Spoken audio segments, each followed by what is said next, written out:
தேர்தலில எல்லாரும் கேட்கிற கேள்வி கூட்டணி யாரோடு அப்படின்னு. நான் ஒன்னு விஷயம் மட்டும் சொல்றேன். நம்ம இந்த 20 வருஷம் ஆச்சு கட்சி ஆரம்பிச்சு, எல்லாத்தையும் பார்த்தாச்சு. இனிமே புதுசா பார்க்க போறது ஒண்ணும் இல்லை. அதனால பொறுத்திருப்போம். தேமுதிக அங்கம் வகிக்கும் அந்த கூட்டணி மகத்தான ஒரு வெற்றி கூட்டணியாக அமையும் இந்த வாட்டி. அதுல எந்த மாற்று கருத்துமே கிடையாது. ஆனால் ஜனவரி 9ஆம் தேதி நாம வச்சிருக்கின்ற அந்த மாநாடுல தான் யாரோட நம்ம கூட்டணி என்பதை நம்ம அறிவிக்க இருக்கிறோம். எனவே மக்களாகிய நீங்கள் அனைவருமே இந்த மாசம் கேப்டன் பிறந்த மாதம் ஆகஸ்ட் 25ஆம் தேதி நம்ம கேப்டனுடைய வறுமை ஒழிப்பு தினமாக பிறந்தநாளை நாம கொண்டாட இருக்கிறோம்.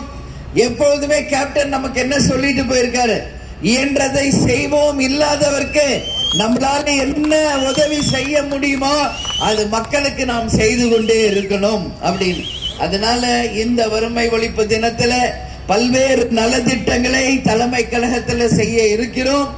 கேப்டன் அவர்கள் செய்த அந்த நல்ல திட்டங்களை மக்களுக்கு நாம் தொடர்ந்து செய்து கொண்டிருந்தாலே நிச்சயமாக இந்த தமிழ்நாடு எல்லா விதத்திலுமே முன்னேறும். நான் சின்ன வயசுல இருந்து குடியாத்தத்துல நம்ம கங்கையம்மன் திருவிழால இருந்து இங்க இருக்கிற சவுக்கு நம்மளுடைய நேதாஜி சவுக்குல இருந்து எல்லா பகுதிக்குமே நேரடியா எங்க அப்பா அம்மா கூட சின்ன வயசுல இருந்து வந்திருக்கேன். எனக்கு குடியாத்தம் ஒண்ணும் புதுசு இல்ல, இந்த ஊருக்கு எதுவுமே புதுசு இல்ல, என்னுடைய ஊர் இது எல்லாமே.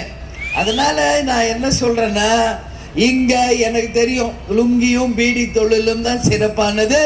விவசாய மக்கள் தான் அதிகமாக இருக்கின்ற ஒரு ஊர்கள் தான் நம்மளுடைய வேலூர் மாவட்டம். நெசவும் விவசாயம் அதிகம் இருக்கும். நீங்க எல்லாம் பொறுத்துருங்க. இப்ப நான் வழி நெடுக்க பார்த்துக்கிட்டு வரேன், எங்குமே கரண்ட் இல்ல. எல்லா இடமும் நான் பார்த்துக்கிட்டு தான் வரேன். எங்கு பார்த்தாலும் மின்வெட்டு பிரச்சனை இருக்கு.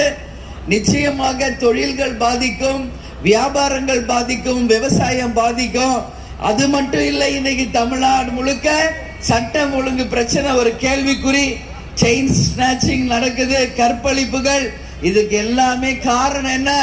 டாஸ்மாக்கும் கஞ்சா போதை விற்பனை தான் இன்னைக்கு ரொம்ப ரொம்ப மோசமா இருக்கு. இது எல்லாமே நம்ம சரி செய்யணும்.